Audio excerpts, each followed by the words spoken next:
খেলা চলছে বিশ্বজুড়ে। ফুটবল ক্রিকেট ছাড়াও খেলা রয়েছে এক দীর্ঘ ফর্দ। শুধু ফলাফল নয়, গত আজ এবং আগামীর খেলাকে প্রেস বক্স থেকে আমরা দেখতে চাই ভিন্ন চোখে। সেই দেখাটাই দেখতে পাবেন এখন মাঠে। সঙ্গে আছি আমি নোমান আব্দুল্লাহ। শুরুতে এক নজরে দেখে নেব ক্রীড়াঙ্গনের গুরুত্বপূর্ণ খবরাখবর।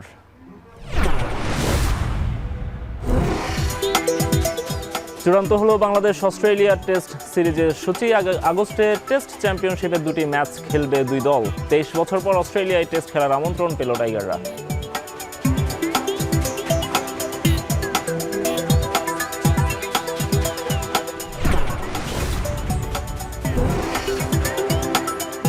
নারী ফুটবলারদের পাশাপাশি বেতন কাঠামোর আওতায় আসছেন জাতীয় দলের পুরুষ ফুটবলাররাও। বাফের সঙ্গে পৃথক বৈঠক শেষে এমন ঘোষণা দিয়েছেন যুব ও ক্রীড়া প্রতিমন্ত্রী। ফুটবলের উন্নয়নে মাঠ বাড়ানো সহ নানা উদ্যোগের প্রতিশ্রুতি।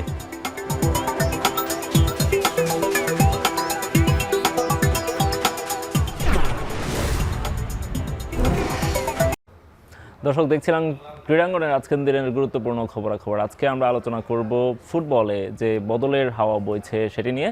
আমাদের সঙ্গে এসব নিয়ে আলোচনা করতে আছেন বাংলাদেশ জাতীয় ফুটবল দলের সাবেক অধিনায়ক জাহিদ হাসান এমিলি। এমিলি ভাই, আপনাকে স্বাগত জানাচ্ছি। ধন্যবাদ আপনাকে। এমিলি ভাই, আমরা বেশ কিছু পরিবর্তন দেখছি। সরকার পরিবর্তনের সঙ্গে সঙ্গে আমরা দেখছি যে বিভিন্ন ফেডারেশনে নানা ধরনের তৎপরতা শুরু হয়েছে।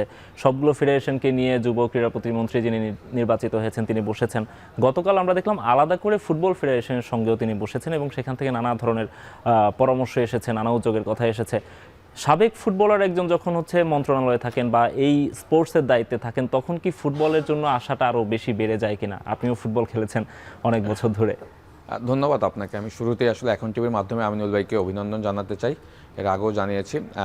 আপনি যেটা বলেছেন যে একজন সাবেক ফুটবলার হিসাবে আসলে যে বড় একটা মন্ত্রণালয়ের দায়িত্ব পেয়েছে, মানে স্পোর্টস এবং যুব এবং স্পোর্টস ক্রীড়া মন্ত্রণালয়ের, তো এটা আসলে আমাদের ফুটবলারদের জন্য একটা প্রাইডের জায়গা। সত্যি কথা বলতে আপনি দেখবেন যে ফুটবলের বিগত দিনেও কিন্তু আসলে এই মিনিস্ট্রিতে কিন্তু আরও অনেক ফুটবলার ছিল। আমাদের জয় ভাই কিন্তু এখানে ছিল।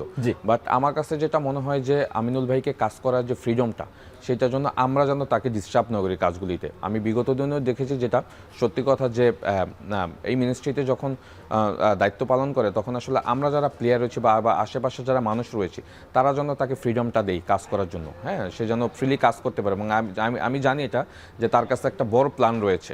হ্যাঁ, সেই প্ল্যানটা যেন সে এক্সিকিউট করতে পারে এবং সেই প্ল্যানে যেন আমরা সবাই সহযোগিতা করি। হ্যাঁ, সহযোগিতা করলে কী হবে, তার কাজটা সহজ হবে।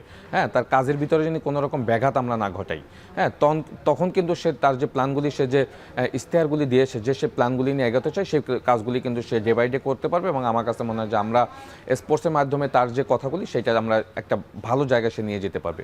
তো আমি চাইবো যে আপনি যেটা বলছেন যে ফুটবলের প্রতি তার আলাদা একটা নজর থাকবে কিনা, পুরো ক্রীড়াঙ্গনটাই কিন্তু এখন তার উপরে ডিপেন্ডেন্ট এবং সেই কিন্তু প্রত্যেকটা ফেডারেশনকে কিন্তু তদারকি করবে। এবং আমার কাছে মনে হয় যে সেইখান থেকে ফুটবল যেহেতু আমাদের দেশে একটা অন্যতম জনপ্রিয় খেলা, ক্রিকেট রয়েছে বা অন্যান্য ইভেন্টগুলি রয়েছে, বা ফুটবলের যে আমাদের যে কাজগুলি রয়েছে, যে কাজগুলি বিগত দিন আমরা করতে পারিনি, আই হোপ আমিনুল ভাই সেই কাজগুলি শুরু করবেন।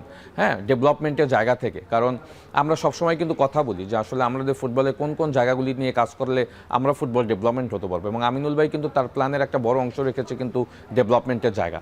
তো সেই জায়গাগুলি যদি সে কাজ করতে পারে এবং আমরা যদি সহযোগিতা করতে পারি, ফুটবল ফেডারেশন যদি তাকে সহযোগিতা করতে পারে, আমি মনে করি সে সাকসেস হবে। এমনি ভাই, কি ধরনের ডেভেলপমেন্ট কাজগুলো আসলে করা উচিত আপনার কাছে মনে হয়? দেখেন, অলরেডি কিন্তু একটা বড় সেটব্যাক আমিনুল ভাই তৈরি করে ফেলেছে, যেটা আসলে বিগত দিন অনেকেই করতে পারে না। যেটা হলো, দেখেন, মানুষ ফুটবলের প্রতি আগ্রহী হবে কেন? হ্যাঁ, আগ্রহের অন্যতম কারণ হলো যে আপনি যদি ফাইন্যান্সিয়াল একটা বড় সাপোর্ট এখান থেকে না পান, তখন কিন্তু আসলে আপনি এর প্রতি আগ্রহটা দেখাবেন না।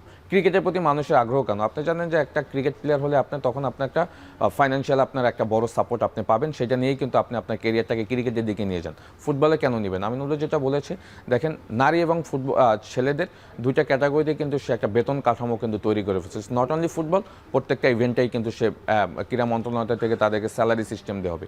এইটা কিন্তু বড় একটা, আমি বলবো যে গুড সাইন। যে এইটা করলে কি হবে, আমাদের যারা ন্যাশনাল প্লেয়ার রয়েছে বা গ্রাসরুট লেভেলে যারা ফুটবল খেলতে আগ্রহী হবে, তারা জানে যে আমি জাতীয় দলে খেলে আমি মান্থলি একটা স্যালারি ওখান থেকে আমার ইনশোর হচ্ছে। এটা কিন্তু বিশাল একটা ব্যাপার। হ্যাঁ, কারণ জাতীয় দল তো আসলে আমরা যারা খেলেছি বা এখন যারা খেলছে তারা জাতীয় দল থেকে কিন্তু তেমন কোনো অনারিয়ম পায় না, ক্লাব ফুটবলের উপর ডিপেন্ডেন্ট করতে। এবং আপনি যে রিসেন্টলি দেখেন, রিসেন্টলি কিন্তু ক্লাব ফুটবলের অবস্থা আবার কিন্তু তেমন একটা সুবিধা না, সেখানেও কিন্তু পেমেন্টের অনেক ব্যাপার রয়েছে। বাট আপনার জাতীয় দল যখন একটা ফিক্সড একটা অ্যামাউন্ট আপনি থাকবেন, তখন কিন্তু আপনার পারফরমেন্সের প্রতিও আপনার একটা নজর থাকবে, অ্যাট দ্য সেম টাইম আপনার জাতীয় দলের খেলার প্রতি একটা কিন্তু এটা আসলে এমিলি ভাই কতটা বাস্তবসম্মত আমি কেন বলছি, কারণ এই যে ক্রিকেটের কথা আমরা বলছি, ক্রিকেটাররা কিন্তু সারা বছর খেলার মধ্যে থাকেন, ফুটবলাররা বছরে 5 থেকে 6টা 7টা ম্যাচ খেলার সুযোগ পান শুধুমাত্র ফিফা উইন্ডোগুলোতে। সুতরাং আপনি তাকে সারা বছর কেন বেতন দিবেন, এটা একটা প্রশ্ন। আরেকটা প্রশ্ন হচ্ছে যে ফুটবলাররা ক্লাব থেকে যেই পরিমাণ অ্যামাউন্ট পেয়ে থাকেন, যদিও এখন ওই যে আপনি যেটা বলছিলেন যে পারিশ্রমিক নিয়ে অনেক সমস্যা আছে, এবং মাঝখানে আমরা যেটা দেখেছিলাম যে ফুটবলারদের বেতন অনেক মানে ক্লাবে অনেক বেড়ে গিয়েছিল, এখন আবার সেটি কমতির দিকে বা পড়তির দিকে, যেটি আরও বাড়ার কথা ছিল।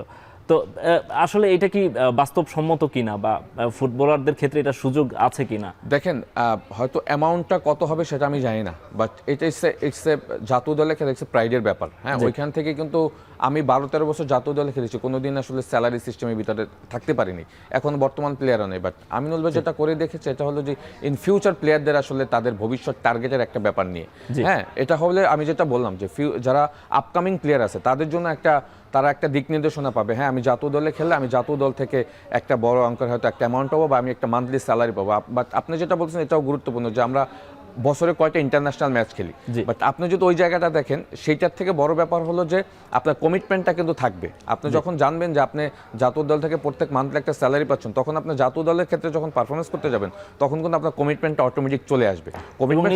আপনি সারা বছর প্রিপেয়ার, কমিটমেন্টটা কিন্তু জাতীয় দলের ক্ষেত্রে ডেফিনেটলি থাকে, আমি বলি না যে থাকে না, বাট তখন কিন্তু একটা দায়বদ্ধ অটোমেটিক চলে আসবে। যেহেতু আমি দেশের থেকে টাকা নিচ্ছি, আমার অবশ্যই আমি তাকে একটা সার্ভিস দেওয়ার জন্য আমার যে মনোবল সেটা আমার কিন্তু কাজ করবে। তো এই জায়গা থেকে আমি এটাকে অ্যাপ্রিসিয়েট করি। ফুটবল নিয়ে আলাপ করছিলাম, আমাদের সঙ্গে আছেন সাবেক অধিনায়ক জাহিদ হাসান এমিলি। এমিলি ভাই, আমরা যেটি বলছিলাম যে পুরুষ ফুটবলারদেরকে বেতন কাঠামোর আওতায় আনা কতটা বাস্তবসম্মত, এই প্রশ্নটা নিয়ে আমরা আলাপ করছিলাম। একই সঙ্গে এটা আসলে কিভাবে দেয়া হবে, বা এখন পর্যন্ত যদিও সেই রূপরেখাটা জানানো হয়নি, কিন্তু জাতীয় দলে যে ফুটবলারটা হচ্ছে জাতীয় দলে খেলে থাকেন, তিনি ক্লাবে একটা বড় অঙ্কের পারিশ্রমিক পাচ্ছেন, তাকে আপনি কত টাকা দিয়ে আসলে তার সঙ্গে কন্ট্রাক্ট করবেন ন্যাশনাল টিমে?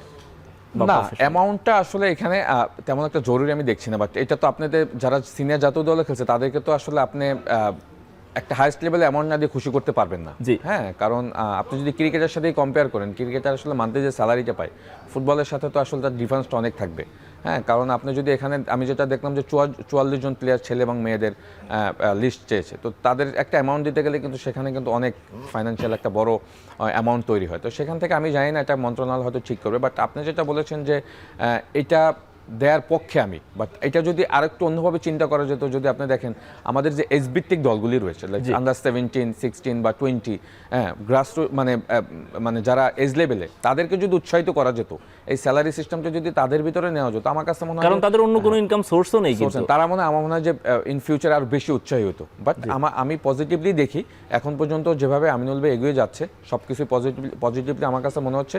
বাট সব থেকে বড় ব্যাপার হলো আমিনুল ভাইকে প্রপার সাপোর্টটা দিতে হবে, এবং আমিনুল ভাইয়ের কিন্তু দেখবেন যে সে একের পর এক মিটিং করছে কর্পোরেটদের সাথে, ব্যাংকদের সাথে, ডেফিনেটলি তাদেরকে ইনভলভমেন্ট করাটা এখানে খুবই বড় একটা স্যাটিসফ্যাকশনের জায়গা হবে, তারা যদি এখানে একদম প্রস্তুতি নিয়ে যদি তারা তাদের আগ্রহটা দেখায়। আমার কাছে মনে হয় যে সেইটা আসলে সব থেকে বড় ব্যাপার হবে, কারণ এন্ড অফ দ্য ডে এখানে কিন্তু বিশাল একটা অ্যামাউন্টের আপনার এখানে কিন্তু অ্যামাউন্ট চলে আসবে। তো সেইটা যদি কর্পোরেট এবং ব্যাংকদের মাধ্যমে যদি সেই সাপোর্টটা পায়, তখন কিন্তু আমিনুল ভাইয়ের জন্য কাজটা সহজ হবে, এবং আই হোপ সবাই আমিনুল ভাইকে সেই সহযোগিতাটা করবে। এমনি ভাই, আরেকটা ব্যাপার হচ্ছে এই বেতন কাঠামোর মধ্যে আনার কথা যেহেতু আসছে, সেক্ষেত্রে আসলে বলতেই হয় যে আমরা দেখি যে অনেক বছর ধরেই বাংলাদেশের মেয়ে ফুটবলাররা যারা আছেন, 2টা সাফ তারা পর্ব জিতেছেন, তাদেরকে ক্যাম্পে রাখা হয়, তাদেরকেও কিন্তু তাদের একটা স্যালারি স্ট্রাকচার আছে যেটি বাফে বিয়ার করছে, কিন্তু সেটি নিয়ে প্রায়ই প্রশ্ন ওঠে। প্রথমত হচ্ছে মেয়েদের বেতন অনেক কম, এটা তারা দাবি করে থাকেন, এবং যে বেতনটা আসলে তাদেরকে ধরা হয়েছে, তাদের জন্য ধরা হয়েছিল, সেটিও তারা সঠিক সময়ে পান না, কখনো 2 মাসের কখনো 3 মাসের গ্যাপ থেকেই যায়। সুতরাং এই সমস্যাটা সমাধান না করে আপনি আবার আরও কয়েকজনকে যদি ইনক্লুড করেন, ছেলেদেরকেও যদি সেখানে ইনক্লুড করেন, এটি আসলে বিয়ার করতে পারবে কিনা ফুটবল ফেডারেশন? না, এটা তো আসলে মন্ত্রণালয় দিবে। হ্যাঁ, যে 44 জন ছেলে এবং মেয়েটা তো মন্ত্রণালয়ে না, আমি বলছি বাফে মেইনটেইন করতে পারবে আপনি কিনা? যেটা বলেছেন যে মেয়েদের স্যালারি সিস্টেমটা যেভাবে মানে রেগুলার হচ্ছে না, মাঝে মাঝে আমরাও দেখতে পাই যে সেটা, বাট আমি যতটুকু জানি সেই স্যালারিটা কিন্তু ফিফা থেকে আসে, আমি যদি ভুল না করে থাকি। হ্যাঁ, মেয়েদের যে স্যালারিটা দেয়, বাট আই ডোন্ট নো কেন সেটা মানে মাঝে মাঝে মেয়েরা টাইম মতো পায় না। মেয়েদের আমরা প্রায় কমপ্লেন শুনতে দেখি যে স্যালারি পায় না 2 মাসে 3 মাসের, ঈদে যাওয়ার সময় তারা এরকম স্যালারি প্রবলেমগুলি তৈরি হয়। বাট একটা জিনিস ইনশোর করতে হবে মেয়েদের ফুটবলে, এবং আমিনুল ভাই যদি আপনি গতকালকে দেখেন বিএফএফ বাংলাদেশ ফুটবল ফেডারেশনের প্রেসিডেন্টের সাথে যখন সে মিটিংটা করেছে, সে কিন্তু বেশিরভাগ সময় কিন্তু মেয়েদের ফুটবল নিয়ে কথা বলেছে। কারণ রিসেন্টলি যদি দেখেন লাস্ট 5 ইয়ার্স মেয়েদের সাকসেসফুলের জায়গাটা কিন্তু অনেক বেশি ছিল। হ্যাঁ, তো আমিনুল ভাই কিন্তু ফোকাসটা মেয়েদের ফুটবলের দিকে রয়েছে, এবং যার কারণে কিন্তু সে মেয়েদেরকেও কিন্তু একটা স্যালারি সিস্টেমের ভিতর নিয়ে এসেছে। তো এইটা খুব ইনশোর করা উচিত বাংলাদেশ ফুটবল ফেডারেশনের। মন্ত্রণালয় তো মন্ত্রণালয়ের জায়গা থেকে করবেই, বাট আমার কাছে মানে বাংলাদেশ ফুটবল ফেডারেশনের ইনশোর করা উচিত মেয়েরা আসলে কিভাবে হ্যাপি থাকে। হ্যাঁ, এটা কিন্তু আমরা বিগত দিনে দেখেছি। আপনি যদি রিসেন্টলি দেখেন এশিয়ান কাপ কোয়ালিফাই মেইন রাউন্ডে খেলতে গেছে, বাট সেখানেও যদি আপনি দেখেন ফিজিও নেই। হ্যাঁ, চিন্তা করা যায় না, মানে চিন্তা তো মেয়েদের আসলে যেহেতু যারা সাকসেস দিবে তাদের পিছনে আপনি ইনভেস্ট করতে কোথায় বাধাটা আমি আসলে খুঁজে পাই না। তো এই জায়গাগুলি কেন মানে আমরা মানে কেন আমাদের এই বাধাগুলি তৈরি হয় আমি আসলে এখনো জানি না। কারণ মেয়েরা যদি হ্যাপি না থাকে পারফরমেন্সে কিন্তু সেখানে বড় একটা ইম্প্যাক্ট পড়বে। তো আমি চাই এই যেগুলি খুব রিসেন্টলি এগুলি তারা সমাধান করুক। মেয়েদের ফুটবল নিয়ে বলছিলেন যেহেতু এমনি ভাই আরেকটা জিনিস যোগ করি একটু, যে মেয়েদের একটা লিগ হলো, সেই লিগটা নিয়ে নানা রকম কথা হয়েছে। কোচ বলে গেলেন যে লিগটাকে প্রাধান্য দেওয়ার কারণে আমাদের এশিয়ান কাপের প্রিপারেশন হয়নি। আবার যারা লিগ কমিটির আয়োজক ছিলেন তারা বলছিলেন যে এই লিগটা তারা আয়োজন করছিলেন টুর্নামেন্টের জন্য, যদিও আমরা সেই টুর্নামেন্টে কোনো প্রতিদ্বন্দ্বিতা দেখিনি। যদি আপনি কম্পিটিটিভ টুর্নামেন্ট দিতে না পারেন সেক্ষেত্রে আসলে আপনি সেখান থেকে আউটপুটটা কি পাবেন, মানে সেখান থেকে আপনি প্রিপারেশনটা কি নেবেন এত বড় একটা টুর্নামেন্টের জন্য? না, যে লিগটা হয়েছে এই লিগের পারফরমেন্স দিয়ে কিন্তু আপনি এশিয়ান কাপ কোয়ালিফাই কিন্তু কমপ্লিট করতে পারবেন না, যে সত্যি কথা। এবং আপনার কথা ধরেই যদি বলি, দেখেন লিগে যেটা হয়েছে যে 19 গোল 20 গোল হয়েছে। হ্যাঁ, আমরা দেখেছি। তো এটা তো আসলে কোনো স্ট্যান্ডার্ডের লিগ হয়নি। হ্যাঁ, আমার কথা হচ্ছে যে আপনি যখন লিগটা করবেন 10টা দল নিয়ে লিগ করার কোনো দরকার ছিল না। আপনি 5টা দল নিয়ে করেন, 4টা দল নিয়ে করেন, কম্পিটিটিভ হোক, ম্যাচ বাড়িয়ে দেন, 3টা লিগ করেন 4বার, মানে এক একটা দলের সাথে 3বার 4বার করে খেলুক, কোনো সমস্যা নেই। বাট আপনি যেভাবে স্ট্যান্ডার্ডের লিগ করেছেন, মানে প্রথম 4টার পরে যে 6টা দল রয়েছে তাদের স্ট্যান্ডার্ড খুবই একদম মানে নর্মাল একটা দল। তো তাদেরকে না রেখেও আপনি কিন্তু এই দলগুলি নিয়েও কিন্তু করতে পারতেন। এবং লিগের স্ট্যান্ডার্ড আমরা দেখেছি কোনো ইন্টেন্সিটি নাই, কোনো গতি নাই, খেলা মানে 15 গোল 20 গোল প্রত্যেক দিন হরহামেশাই হচ্ছে। বাট সেটা না করে যদি কম্পিটিটিভ একটা লিগ 6টা দল নিয়েও করতেন, আমার কাছে মনে হয় যেটা এশিয়ান কাপ কোয়ালিফাই মেয়েরা এখন খেলতে গেছে সেখানে কাজে দিত। সুতরাং এগুলি চিন্তা করে করা উচিত। হুটহাট করে আসলে আমরা যেগুলি করি সেগুলি কোনো কাজও দেন না। বরং আমি মনে করি যে এই লিগটা খেলাতে এশিয়ান কাপ কোয়ালিফাইংয়ে মেয়েদের প্রিপারেশনটা ভালো হয়নি। হ্যাঁ, মেয়েরা আমার কাছে মনে হয় যেন নিজেরা যদি ন্যাশনাল টিমের ক্যাম্পে থেকেও ট্রেনিং করতে এর থেকে বেটার প্রিপারেশন নিতে পারতো। এবং আমরা যে দেখেছি যে এশিয়ান কাপ কোয়ালিফাই মেইন পর্বে খেলার জন্য যে একটা মিশন নিয়েছিল, একটা ভিশন ছিল, সেই ভিশনের কোনো কিছুই কিন্তু এক্সিকিউট না করেই কিন্তু আমরা এশিয়ান কাপ কোয়ালিফাই খেলতে গিয়েছি। সুতরাং ওখানে আসলে কি হয় সেটা সময় বলে দিবে। এটা অবশ্যই কিছুটা হতাশাজনক। এমিলি ভাই, গতকালকের মিটিং থেকে আমরা আরও যে আউটকামগুলো পেয়েছি সেটা নিয়ে একটু ছোট্ট করে আলোচনা করতে চাই। যে বাফেকে 3টা স্টেডিয়াম বুঝিয়ে দেওয়ার কথা বলছেন যুব ক্রীড়া প্রতিমন্ত্রী। যে স্টেডিয়ামগুলো নিয়ে কথা হচ্ছিল, ফুটবল মাঠ, ফুটবল ফেডারেশন ক্রিকেটের মাঠগুলো দখল করে নিচ্ছে, বিসিবির একজন পরিচালক এই ধরনের কথাও বলেছিলেন। সেখান থেকে মন্ত্রণালয় যদি এই ধরনের উদ্যোগ নেয়, বাফেকে চুক্তিভিত্তিতে দিয়ে দেয় মাঠগুলো, সেটি আসলে ফুটবল ফেডারেশন কতটুকু কাজে লাগাতে পারবে? ফুটবল ফেডারেশনের মাঠ আসলে কতটুকু দরকার, মানে কি পরিমাণ প্রয়োজন তাদের?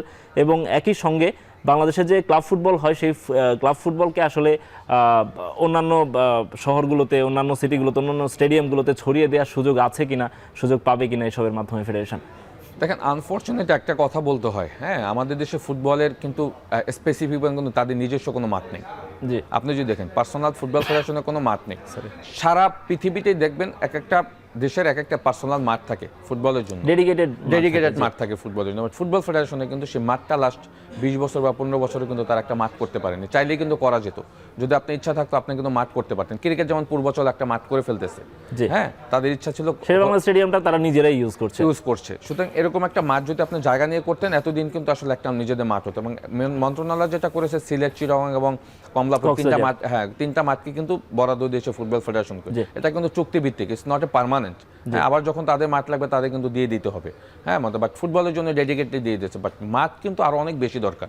হ্যাঁ, মাঠের কিন্তু ফুটবল খেলতে গেলে মাঠের বিকল্প কিন্তু কোনো কিছুই নেই, এবং সেই মাঠটা আসলে কতটুকু উপযুক্ত খেলার জন্য সেটাও আপনাকে দেখতে হবে। আমরা অনেক সময় দেখেছি আপনার যে লিগের যে ম্যাচগুলি হয়, আমরা যে মাঠে খেলা হয়, মানে চিন্তাই করা যায় না, এত ব্যাড গ্রাউন্ড। হ্যাঁ, যার কারণে প্লেয়ারদের পারফরমেন্সও কিন্তু ভালো থাকে না। সুতরাং আমি বলবো যে মাঠগুলি দিলে হবে না, মাঠগুলিকে ইন্টারন্যাশনাল পর্যায়ের মতো করে তুলতে হবে। দেন আপনাকে এগুলি কিন্তু ইন্টারন্যাশনাল ম্যাচ আয়োজন করতে পারবেন, বা ঘরোয়া ফুটবলের ম্যাচ আয়োজন করতে পারবেন, ওই ডিস্ট্রিক্টের লিগ আয়োজন করতে পারবেন, বা ফুটবল ফেডারেশন যে কোনোভাবেই কিন্তু এখানে এই মাঠগুলিকে কাজে লাগাতে পারবে। মাঠগুলি কিন্তু প্রপার ইউজ করার জন্য যে পরিবেশ, সেই পরিবেশটা তৈরি করতে হবে। আমার কাছে মনে হয় যে সেই পরিবেশগুলি কোনো মাঠেই নেই এক্সেপ্ট জাতীয় স্টেডিয়াম ছাড়া। সুতরাং মাঠগুলি সেই প্রিপারেশনটা খুব ইম্পর্টেন্ট। মাঠ আপনাকে দিয়ে দিলেই হলো, আপনি মাঠ পেয়ে গেছেন। হ্যাঁ, যত্নটা অবশ্যই নিতে হবে। এক্স্যাক্টলি। দর্শক, ফুটবল নিয়ে কথা বলছিলাম, আমাদের সঙ্গে আছেন সাবেক ফুটবল দলের অধিনায়ক বা জাহিদ হাসান এমিলি। এমিলি ভাই, আমরা যখন ফুটবল নিয়ে আলাপ করছি, ফুটবলে একটা বদলের সুর আমরা বলছি, আমরা ক্লাবগুলোতেও বদল দেখতে পাচ্ছি, বদলের সুর দেখতে পাচ্ছি। নির্বাচনী হাওয়া লেগেছে মোহামেডানে, আপনার প্রিয় ক্লাব, যেখানে আপনি অনেক বছর খেলেছেন, কয়েক দফায় খেলেছেন। তো সেই মোহামেডানের নির্বাচন হচ্ছে অনেক বছর পরে, 5 বছর পরে, যেটা 2 বছর পর পর হওয়ার কথা ছিল। মাঝখানে অনেকগুলো জ্বর ছিল, অনেক সমস্যায় জর্জরিত ক্লাব ছিল, আমরা দেখেছি। আপনি যখন খেলেছেন তখনও অনেক সমস্যায় ছিল। সেই মোহামেডানের এখন কি পরিস্থিতি? এই নির্বাচনটা আসলে তাদের জন্য কতটা প্রয়োজনীয়, এবং তাদের কাছে যারা নির্বাচিত হয়ে আসবেন তাদের কাছে আপনাদের প্রত্যাশা কি? নির্বাচনটা হওয়াটা খুবই প্রয়োজন এই মুহূর্তে। আপনার কথা ধরে যদি বলি, প্রয়োজন এই কারণে, মোহামেডান ক্লাবের অবস্থা কিন্তু বেশি একটা সুবিধা নেই এই মুহূর্তে। আপনি যদি জানেন যে অফ দ্য রেকর্ড আমি বলছিলাম যে তাদের প্লেয়াররা কিন্তু প্র্যাকটিস বয়কট করেছে বিকজ অফ ফাইন্যান্সিয়াল পারিশ্রমিক কারণে। তো এইটা মোহামেডান ক্লাবে কিন্তু অনেক বছর ধরে হয়ে আসে, সত্যি কথা। হ্যাঁ, বাট একটা সময় কিন্তু মোহামেডান ক্লাব মানে বাংলাদেশের সব মানুষের আগ্রহের কেন্দ্রবিন্দু। হ্যাঁ, আপনি যদি মোহামেডান এবং আবাহনী কম্পেয়ার করেন, সেখানে কিন্তু মোহামেডানের সাপোর্টের সংখ্যা অনেক বেশি আবাহনী থেকে। আবাহনী ডেফিনেটলি কম্পিটিটিভ দল মোহামেডানের সাথে, বাট মোহামেডানের জনপ্রিয়তা একটা সময় অনেক উপরে ছিল, চিন্তার বাইরে। আমি যখন খেলেছি ইন 2009, চিন্তা করা যায় না, নর্মাল একটা ম্যাচে 10-15 হাজার দর্শক চলে আসতো। হ্যাঁ, মানে মাঠের খেলাটা এনজয় করার জন্য। সেই মোহামেডানের আজকে আসলে যে পরিস্থিতি দাঁড়িয়েছে, সেখানে আমি বলবো যে ম্যানেজমেন্টের ভুল বোঝাবুঝি, নিজেদের ভিতরে অন্তর্কন্ট্রোল, যার কারণেই কিন্তু আসলে এই দলটা কিন্তু এই পর্যায়ে এসে পৌঁছেছে। বাট আমি আসলে যেটা সত্যি কথা আপনার মাধ্যমে রিকোয়েস্ট করব, যে সব কিছু একদিকে ফেলে দিয়ে আপনারা নিজেরা এমন একটা নির্বাচন করেন বা এমন একটা কমিটি করেন, যারা মোহামেডান ক্লাব ইন ফিউচার এমন একটা উচ্চতা নিয়ে যাবে, যে মোহামেডান ক্লাবকে আমরা বিগত দিনে প্রাউড করতাম যে দলটাকে নিয়ে, সেই দলটা যেন আবার সেই পর্যায়ে যায়। হ্যাঁ, তো এমন একটা নির্বাচন করেন যেখানে এমন যোগ্য লোকেরা আসুক যারা শুধু মোহামেডান ক্লাবকে নিয়েই ভাববে। হ্যাঁ, মোহামেডান ক্লাবকে নিয়ে ভাববে, প্লেয়ারদেরকে নিয়ে ভাববে, ক্লাবকে একদম এশিয়ার একটা বড় সর্বোচ্চ পর্যায়ে কীভাবে নিয়ে যাওয়া যায় সেইটা নিয়ে যেন তারা চিন্তা করে। দেন কিন্তু আমার কাছে মনে হয় যে নির্বাচনটা দিচ্ছে 9 মার্চ বা 8 মার্চ সম্ভবত নির্বাচন হবে নেক্সট মান্থে, তো সেইটা কার্যকরিতা কিন্তু তখন আমরা দেখতে পারবো। এবং আমি অলরেডি দেখেছি যে অনেকে নমিনেশন ফর্ম কিনেছে, অনেকে হয়তো নির্বাচন করবে। বাট আমার কাছে মনে হয় যে নমিনেশন ফর্ম কেনা বা প্রতিদ্বন্দ্বিতা করার থেকে মেইন কলার সমঝোতার ভিত্তিতে যদি আপনি এমন মানুষদেরকে এখানে ইনভলভ করতে পারেন, যেখানে ফাইন্যান্সিয়াল কোনো ক্রাইসিস থাকবে না, দলের ভিতর মানে মোহামেডান ক্লাবের ভিতর কোনো অন্তর্কন্দল থাকবে না, মোহামেডান ক্লাবটা আমার কাছে মনে হয় যে স্মুথলি চলবে, এরকম মানুষ দ্বারা যেন পরিচালিত হয়। এখানে এমিলি ভাই, একটা রাজনৈতিক হস্তক্ষেপও মনে হয় থাকে। আমরা দেখি যে আগের 15 বছরে যখন হচ্ছে আরেকটা দল ক্ষমতায় ছিল, তখন অন্য একটা ক্লাব, মোহামেডানের প্রতিদ্বন্দ্বী যে ক্লাবটা ছিল আবাহনী, তারা অনেক উপরে ছিল, অনেক উঁচুতে ছিল, অনেক ভালোভাবে রান করছিল, হোয়ারেজ মোহামেডান অনেক ফল করেছিল। এখন আবার মোহামেডান অনেক তোড়জোড় দেখা যাচ্ছে। এই যে এই পলিটিক্যাল ইন্টারফারেন্স যেটা, এইটা কি আসলে অ্যাকসেপ্টেবল? এটা তো আমরা সবসময় বলি যে স্পোর্টসের সাথে রাজনীতি যেন কোনোভাবে অ্যাডাপ্ট না থাকে। হ্যাঁ, এবং এটা আপনি কোনোদিন বন্ধ করতে পারবেন না, এবং এটা ইটস ট্রু, এটা বন্ধ করাটা খুবই জরুরি। স্পোর্টস এবং রাজনীতির প্রেক্ষাপটটা যখন একসাথে হয়ে যায়, তখন অনেক কাজ কিন্তু আপনি বাধাগ্রস্ত হয়। এবং আপনার কথা সূত্র ধরেই বলি, দেখেন 5ই আগস্টের পর অনেক ক্লাব বন্ধ হয়ে গিয়েছে, রাইট? এবং 5ই আগস্টের আগে কিন্তু ওই ক্লাবগুলি বাংলাদেশের শীর্ষ পর্যায়ে সব থেকে ধনী ক্লাব ছিল। এখন তারা কিন্তু চলতে পারছে না, তাদের দল করার মতো কিন্তু তাদের ক্ষমতা নেই। হ্যাঁ, বিকজ অফ পলিটিক্স। জি। তো পলিটিক্স এবং স্পোর্টস যখন রিলেটেড হয়ে যায় তখন কিন্তু আসলে ওইটা কিন্তু আসলে ওখানে কিন্তু স্বচ্ছভাবে কাজ করার জায়গাটা থাকে না। এবং আপনি যেটা বলেছেন যে মোহামেডান ক্লাব এখন আবার মানে তারা আবার চেষ্টা করছে একটা ভালো জায়গার জন্য, বাট এইটা হওয়া উচিত না। হওয়া উচিত মোহামেডান, আবহনী, আদার্স তারা সবসময় একটা একটা হ্যাঁ, লেভেলে সারা থাকবে। জি। পৃথিবীতে এই আমাদের দেশের মতো এরকম কালচার কিন্তু কোনো পৃথিবীতে দেখবেন না জি। ক্লাবগুলিতে। জি। ইস্ট বেঙ্গল মোহনবাগানকে দেখবেন, বার্সেলোনা, রিয়াল মাদ্রিদকে দেখবেন, তাদের কি পলিটিক্সের সাথে তার ইনভলভমেন্ট? নো। বাট আমাদের এখানে আছে দেখেই কিন্তু আমরা পিছিয়ে যাচ্ছি। হ্যাঁ, তো আমি মনে করি যে ক্লাবের জায়গায় থাকবে, পলিটিক্সের জায়গায় থাকবে। ফাইন্যান্সিয়াল যদি কোনো হেল্প থাকে সেটা হয়তো ক্লাবকে করতে পারেন, বাট আমার কাছে মনে হয় সেখানে পলিটিক্যালি ইনভলভমেন্ট যেন কোনো রকম না থাকে। এবং আপনি দেখেন এখন লাইক মোহামেডান ক্লাব এখন যারা কমিটিতে আসবে তারা যদি রাজনৈতিক পাওয়ার এখানে ইউজ করে, আবার যদি পাওয়ারে না থাকে তখন আবার তাদের কি হবে? সুতরাং এইগুলি থেকে আমি মনে করি সরে যাওয়া উচিত। স্মুথলি ক্লাব চলবে, ক্লাবের জায়গা থেকে ক্লাব চলবে এবং এটার একটা ফাউন্ডেশন থাকবে এবং একটা ডেইলি ইনকামের একটা প্রসেস থাকবে। সেটা যদি থাকে তখন কিন্তু ক্লাবের মতো চলতে পারে। মোহামেডান ক্লাব যে জায়গাটা পড়ে আছে ওখান থেকে কিন্তু আপনি অনেক আয় করতে পারেন যদি আপনার প্ল্যানিং থাকে। আবহানী কিন্তু অনেক আয় করতে পারে। হ্যাঁ, তো প্রফেশনাল সিস্টেমটা কিন্তু এইভাবেই ক্লাবের মতো আয় করবে, ক্লাবের মতো চলবে। সেখানে পলিটিক্স বা রাজনীতির কোনো আমি মনে করি কোনো জরুরিতা কোনো এখানে প্রয়োজন নেই। রাইট। এই যে গত 15 বছরে আমরা যেটি বলছিলাম যে মোহামেডানের পতন হয়েছিল বা মোহামেডান যেভাবে ধুকে ধুকে বাঁচছিল আর কি, সেটি আসলে আমরা তাদের ট্র্যাক রেকর্ডেও দেখেছি। আমরা একটু ছোট্ট করে একটু দেখতে চাই যে গত 15 বছরে আসলে মোহামেডানের মাঠের পারফরমেন্সটা কেমন ছিল। সেখানে আপনি দেখবেন যে গত বছর কিন্তু একটা বিএফএল হয়েছে, যেটা ফুটবল লিগ নতুন নামে এসেছে, সেটি তারা জিতেছে। ওই যে 5ই আগস্টের পরে আপনি বলছিলেন যে তাদের চিত্র পাল্টে গেছে। তারা প্রিমিয়ার লিগ গত 15 বছরে তারা একবারও জিতেনি, হোয়ারেজ তারা 19 বার কিন্তু এই ট্রফিটা জিতেছিল। সুপার কাপ তারা একবার জিতেছে গত 15 বছরে, সব মিলিয়ে 2 বার জিতেছে, যেটা আমরা কোটি টাকা সুপার কাপ বলছিলাম। আপনিও খেলেছেন একটা, রাইট। ফেডারেশন কাপ গত 15 বছরে মাত্র একবার জিতেছে, সব মিলিয়ে তারা এটা 11 বার জিতেছিল। এই যে পারফরমেন্স আমরা দেখছি গত 15 বছরে তাদের যে ফল করেছিল, সেটারও একটা বড় কারণ ছিল এই যে পলিটিক্যাল যে ইন্টারফারেন্স ছিল। যেখানে ছিলাম আমরা যে গত 15 বছরে আমরা দেখছি যে মোহামেডানের যে সাকসেসের রেটটা ছিল সেটা অনেকটাই পড়ে গেছে। আমি বলছিলাম যে এটা পলিটিক্যাল ইন্টারফারেন্সের কারণে কিনা, আপনিও কি সেটাই মনে করেন? আসলে রাজনৈতিক হস্তক্ষেপের কারণেই কি আসলে পারফরমেন্স এরকম ফল করেছে? মোহামেডান আবহনীতে রাজনৈতিক প্রেক্ষাপটটা অনেক ডিপেন্ড করে অনেক কিছু, যা সত্যি কথা। হ্যাঁ, 5ই আগস্টের আগ পর্যন্ত কিন্তু মোহামেডান ক্লাব ওইভাবে কিন্তু আপনি যদি রেকর্ডের স্টার্টটা দেখেন সেখানে কিন্তু সাকসেসের জায়গা তেমন একটা ছিল না। আবার যদি এর আগে যদি দেখেন, হ্যাঁ, তখন কিন্তু আবার আপনি যদি 2002 বা 3-4 এদিক সময়টা দেখেন, তখন Mohammedan regular federation cup winner, league champion, হ্যাঁ, ফাইন্যান্সিয়াল কোনো ক্রাইসিস ছিল না। এগুলি আসলে আমাদের এই দুইটা ক্লাবের ভিতরে আপনি যেটা বলেছেন আমি আপনার সাথে একমত যে আমাদের রাজনৈতিক এই জায়গাগুলি অনেক কিছু ভেরি করেছে। বাট এইটা তো আমরা দুজনে আলোচনা করছি, এটা হওয়া উচিত না। বাট এখন যেটা হওয়া উচিত আমি মনে করি ক্রীড়াঙ্গনে, সার্বিক ক্রীড়াঙ্গন সব জায়গার কথা নিয়েই বলছি। হ্যাঁ, আপনি পলিটিক্যালি কোনো জায়গায় কোনো কিছু আপনি ডিপেন্ডেন্ট হয়েন না। আপনি ক্লাব প্রফেশনাল সিস্টেমে চলতে গেলে ক্লাবকে নিজস্ব আয়ের একটা উৎস তৈরি করেন। হ্যাঁ, তখন কিন্তু আপনার এদিক ওদিকের থেকে আপনার চেয়ে থাকতে হবে না। হ্যাঁ, আবহনী ক্লাব এখন ক্রাইসিসে পড়ে গিয়েছে। হ্যাঁ, এইটা যেন না হয়। এইটা হলে হবে কি, তাহলে আপনাদের ফুটবলটা কিন্তু আস্তে আস্তে আমরা যেভাবে আসলে ফুটবল ডেভেলপমেন্টের কথা চিন্তা করছি সেগুলি কিন্তু হবে না।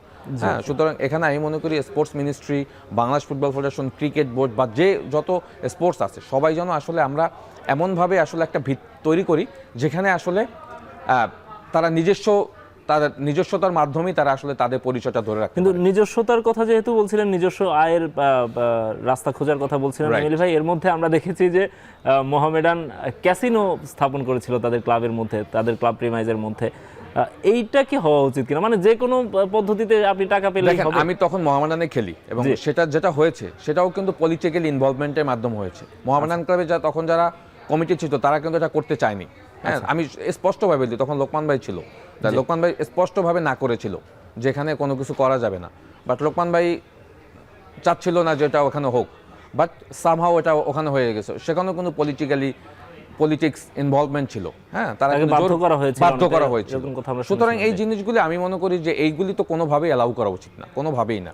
হ্যাঁ, ইটস নট অনলি মোহামেডান, আবহনী বা অন্যান্য যে ক্লাবগুলি রয়েছে, বসুন্ধরা বা যারা পুলিশ এফসি, ফর্টিস, হ্যাঁ, সো একটা সিস্টেমে যদি চলে তখন কিন্তু আসলে এই দিকগুলি না হলেও চলে। হ্যাঁ, আমি যেটা বললাম যে মেইন তো আসলে আপনার ফাইন্যান্সিয়াল ফাইন্যান্সিয়ালটাই তো আসলে আপনাকে আপনার ক্লাবটাকে কোথায় নিয়ে যাবে সেটাই কিন্তু ডিপেন্ড করে। জি, জি। আপনি একটা বছর একটা আপনার দলটা চ্যাম্পিয়ন হবে, তার পিছনে কত টাকা ইনভেস্ট করবেন, হ্যাঁ, তার উপরে ডিপেন্ড করবে আপনি ক্লাবের প্লেয়ারদেরকে কিভাবে নেবেন। তো ওইটা যদি আপনি স্ট্রাকচার তৈরি করতে পারেন তখন কিন্তু আসলে এই প্রবলেমগুলি তৈরি হয় না। সুতরাং আমার রিকোয়েস্ট থাকবে মোহামেডান ক্লাবের আপকামিং যে নির্বাচন ইলেকশন আসছে সেখানে এমন একটা কমিটি আসুক যারা কিনা ক্লাবটাকে ভালোবাসবে। সত্যি কথা, হ্যাঁ, আমরা আসলে ক্লাবকে ভালোবাসি কম, নিজের ব্যক্তিগত স্বার্থটাকে বেশি দেখি। হ্যাঁ, এটা মোহামেডান এক্সাম্পল দিলাম, প্রত্যেকটা ক্লাবই এরকম হয়। হ্যাঁ, আপনি দেখেন 5ই আগস্টের আগে ক্লাবের প্লেয়ারদের পেমেন্ট একদম হাইয়েস্ট লেভেলে ছিল, তারপরে দেখেন এখন প্লেয়াররা পেমেন্ট পাচ্ছে না। এটা হওয়া উচিতই না। দেশের পরিস্থিতি যেভাবে হোক ক্লাব ক্লাবের জায়গায় থাকবে, সেটা রাইট, ক্লাব ক্লাবের জায়গায় থাকবে। কিছু হয়তো এদিক ওদিক হবে, স্পোর্টসটাই আসলে স্পোর্টসের জায়গায় থাকা উচিত। পলিটিক্যাল অনেক চেঞ্জেস আসবে, সরকার পরিবর্তন হবে, অনেক কিছু হবে, কিন্তু আসলে স্পোর্টসটার যে স্পিরিটটা, যেটা স্পোর্টসের স্পিরিট আমরা যেটা বলি, সেটা সবসময়ই এক ধারায় চলা উচিত। সেখানে আসলে কখনোই রাজনৈতিক হস্তক্ষেপ থাকা উচিত না বলে আমি ব্যক্তিগতভাবে মনে করি এমিলি ভাই। আরেকটা বিষয় হচ্ছে, আমরা যে বদলের সুর বলছিলাম, আমার কাছে মনে হয় শুধুমাত্র ফুটবল বা ন্যাশনাল টিম কেন্দ্রিক চিন্তাভাবনা না করে আমাদের ক্লাব স্ট্রাকচার, ক্লাব কালচার, এগুলোর দিকেও অনেক বেশি মনোযোগী হওয়া উচিত নিশ্চয়ই সবারই। আপনি সব থেকে গুরুত্বপূর্ণ পয়েন্ট এখন বলেছেন। দেখেন, আমরা জাতীয় দলকে নিয়ে পড়ে আছি। জাতীয় দল আপনাকে হয়তো রিসেন্টলি কিছু সাকসেস দিবে, আমরা হই হুল্লোড় করবো, শেষ। বাট পাইপলাইন যদি আপনার স্ট্রং না হয়, দেখেন এখন আমরা জাতীয় দলে এত হাইপ কেন? বিকজ অফ হামজা দেওয়ান চৌধুরী। ও আসাতে আমাদের ফুটবলের একটা হাইপ তৈরি হয়েছে ইন্টারন্যাশনাল পর্যায়ে। বাট আপনার ক্লাব ফুটবল কোথায় আছে? ক্লাব ফুটবল এক প্রকার ড্যামেজ বলা যায়। এখন যেভাবে ক্লাব ফুটবল চলছে, এক প্রকার ড্যামেজ। কোনো লিগের শিডিউল নাই, খেলা পিছাচ্ছে, ক্লাবগুলির দৈন্যদশা, প্রতিনিয়ত এইগুলি শুনতে হচ্ছে। ওই সব জায়গাগুলি যদি আপনি স্ট্রংলি হ্যান্ডেল না করেন, আপনি গ্রাসরুট লেভেল যদি প্রপার আপনি হ্যান্ডেল না করেন, এইগুলি নিয়ে যদি কাজ না করেন, জাতীয় দল আপনাকে কয়দিন আপনি সাকসেস পাবেন? নো, আপনি তো কোয়ালিটি প্লেয়ার তৈরি করতে হবে আগে। তো কোয়ালিটি প্লেয়ার তৈরি করার যে প্রসেসগুলি, সেগুলি যদি বন্ধ থাকে, জাতীয় দল দিয়ে তো আপনি আসলে একটা দেশের ফুটবল আপনি কখনোই তৈরি করতে পারবেন। এবং সারা পৃথিবীতেও যদি দেখেন, ক্লাব কালচার হলো একটা দেশের ফুটবলের মেইন স্ট্রাকচার। জি, হ্যাঁ, তো আমাদের ক্লাব কালচারটাকে আসলে আবার রিটার্ন করতে হবে, যেটা বিগত দিনে ছিল। সেটাই এমিলি ভাই, আমরাও সেটাই আশা করি। এবং যারা এই যে বদলের কাজগুলো করছেন, আমরা আশা করব তারা এই দিকগুলোতে মনোযোগ দিবেন। আপনাকে অসংখ্য ধন্যবাদ এমিলি ভাই আমাদের সঙ্গে সময় দেওয়ার জন্য। শেষ করছি এখন মাঠের আজকের আয়োজন।